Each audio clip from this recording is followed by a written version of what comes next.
1 Samuel chapter 30. David and his men reached Ziklag on the third day. Now the Amalekites had raided the Negev and Ziklag. They had attacked Ziklag and burned it, and had taken captive the women and everyone else in it, both young and old. They killed none of them, but carried them off as they went on their way.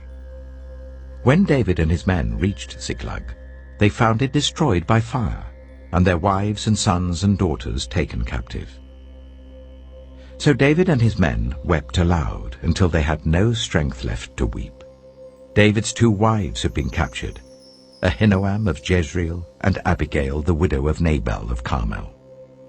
David was greatly distressed because the men were talking of stoning him. Each one was bitter in spirit because of his sons and daughters.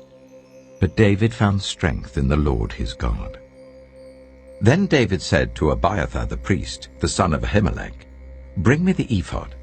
Abiathar brought it to him, and David inquired of the Lord, "Shall I pursue this raiding party? Will I overtake them?" "Pursue them," he answered. "You will certainly overtake them and succeed in the rescue." David and 600 men with him came to the Besor valley, where some stayed behind. 200 of them were too exhausted to cross the valley, but David and the other 400 continued the pursuit. They found an Egyptian in a field and brought him to David. They gave him water to drink and food to eat, part of a cake of pressed figs and 2 cakes of raisins. He ate and was revived, for he had not eaten any food or drunk any water for 3 days and 3 nights. David asked him, "Who do you belong to? Where do you come from?" He said, "I am an Egyptian, the slave of an Amalekite. My master abandoned me when I became ill 3 days ago. We raided the Negev of the Kirithites, some territory belonging to Judah, and the Negev of Caleb, and we burned Ziklag." David asked him, "Can you lead me down to this raiding party?" He said, "Swear to me before God that you will not kill me or hand me over to my master, and I will take you down to them."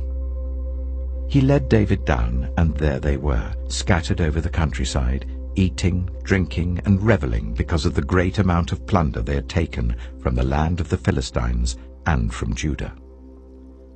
David fought them from dusk until the evening of the next day, and none of them got away except 400 young men who rode off on camels and fled. David recovered everything the Amalekites had taken, including his 2 wives. Nothing was missing. Young or old, boy or girl, plunder or anything else they had taken, David brought everything back. He took all the flocks and herds, and his men drove them ahead of the other livestock, saying, "This is David's plunder." Then David came to the 200 men who had been too exhausted to follow him, and who were left behind at the Besor valley. They came out to meet David and the men with him. As David and his men approached, he asked them how they were. But all the evil men and troublemakers among David's followers said, "Because they did not go out with us, we will not share with them the plunder we recovered. However, each man may take his wife and children and go." David replied, "No, my brothers, you must not do that with what the Lord has given us. He has protected us and delivered into our hands the raiding party that came against us. Who will listen to what you say? The share of the man who stayed with the supplies is to be the same as that of him who went down to the battle. All shall share alike." David made this a statute and ordinance for Israel from that day to this.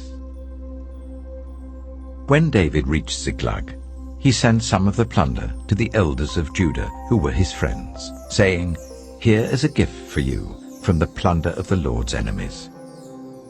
David sent it to those who were in Bethel, Ramoth Negev, and Yattah, to those in Aroah, Sifmoth, and Eshtemoa, and Rachal, to those in the towns of the Jerahmeelites and the Kenites, to those in Hormah, Bor-Ashan, Athak, and Hebron, and to those in all the other places where he and his men had roamed.